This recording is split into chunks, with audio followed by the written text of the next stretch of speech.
MP में अवैध रेत का उत्खनन करने वालों को किसी का डर नहीं है। ये बात एक बार फिर उजागर हो गई है। एमपी सरकार के नाक के नीचे अवैध रेत का खेल धड़ल्ले से जारी है। इसी कड़ी में एमपी के शहडोल में एक बार फिर अवैध रेत का उत्खनन करने वालों का आतंक सामने आया है, जहां अवैध रेत से लदे ट्रैक्टर चालक ने एक एएसआई को कुचल दिया, जिससे उसकी मौके पर ही दर्दनाक मौत हो गई। बताया जा रहा है कि एएसआई महेंद्र बागरी और 2 अन्य पुलिसकर्मी के साथ अवैध रेत का खनन करने वालों के खिलाफ कार्रवाई करने के लिए गए थे, लेकिन अवैध रेत से लदे ट्रैक्टर चालक ने जैसे ही एएसआई को अपनी तरफ आते देखा तो वह गाड़ी से कूदकर भाग गया और ट्रैक्टर सीधे एएसआई के ऊपर चढ़ गया। तो वहीं मामले में पुलिस ने ड्राइवर समेत 2 युवकों को गिरफ्तार कर लिया है। तो वहीं ट्रैक्टर मालिक की तलाश की जा रही है, जिस पर एडीजी डीसी सागर ने 30,000 का इनाम घोषित किया है। एक एएसआई श्री महेंद्र बागरी जी और उनकी टीम कल रात को वारंटियों को पकड़ने के लिए गई थी। रास्ते में उनको एक वाहन पपौन तरफ से आते हुए दिखा, तेज और लापरवाहपूर्ण तरह से चलते हुए। उन्होंने गाड़ी से उतरकर उसे रोकने के लिए हाथ दिया, संकेत दिया, लेकिन वाहन न रोकते हुए इस ट्रैक्टर द्वारा, जिसमें ट्रॉली भी लगी हुई थी, उस एएसआई को टक्कर मारी और उसको रौंद डाला।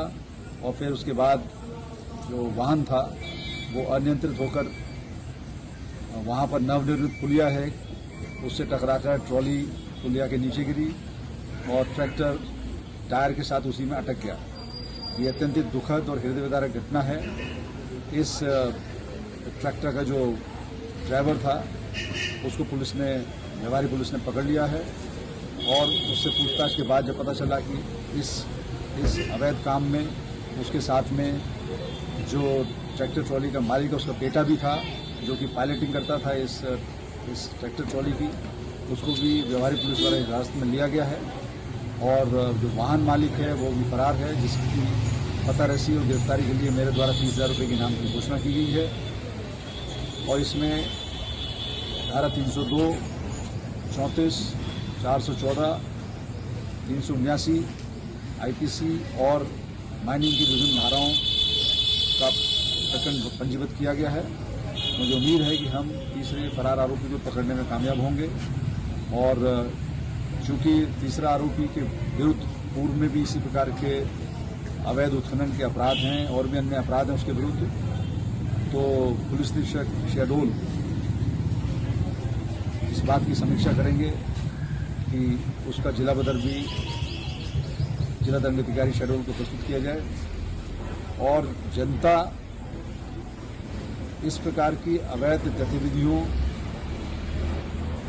के प्रति संवेदनशील रहे, इसमें लिप्त न हो, इस बाबत एक जनजागृति पुलिस और प्रशासन और माइनिंग विभाग शीघ्र ही शुरू करेगा।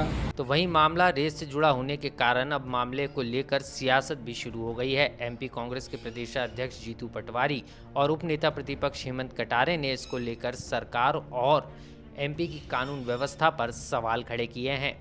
रेत माफियाओं का मध्य प्रदेश में 3 सी की सरकार है। मैं बार बार कहता हूं, कर्ज, क्राइम और करप्शन।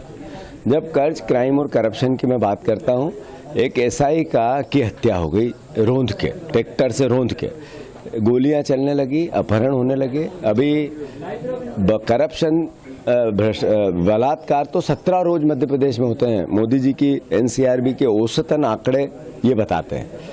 तो कैसा प्रदेश बना हमारा। और जब मैं ये बात उठाता हूं तो मुझ पे एफआईआर करते हैं।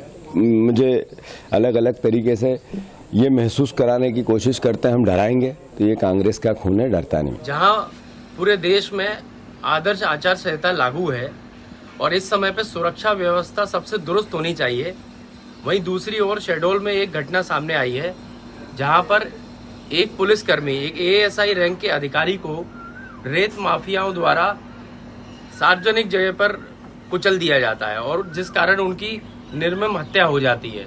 मैं समझता हूँ ये कृत्य हम सबके लिए बहुत ही जागृत करने वाला कृत्य है कि कैसे मध्य प्रदेश में कानून व्यवस्था, इस पर विचार करना चाहिए।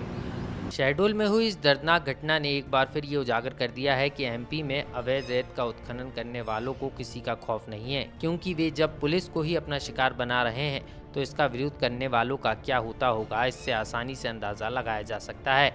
ऐसे में देखना होगा कि अब मामले में पुलिस कब तक आरोपी को गिरफ्तार कर पाती है और अवैध रेत का उत्खनन करने वालों के आतंक को समाप्त करने के लिए सरकार का क्या एक्शन प्लान होता है। लोकमत के लिए मध्य प्रदेश से आकाश सेन की रिपोर्ट।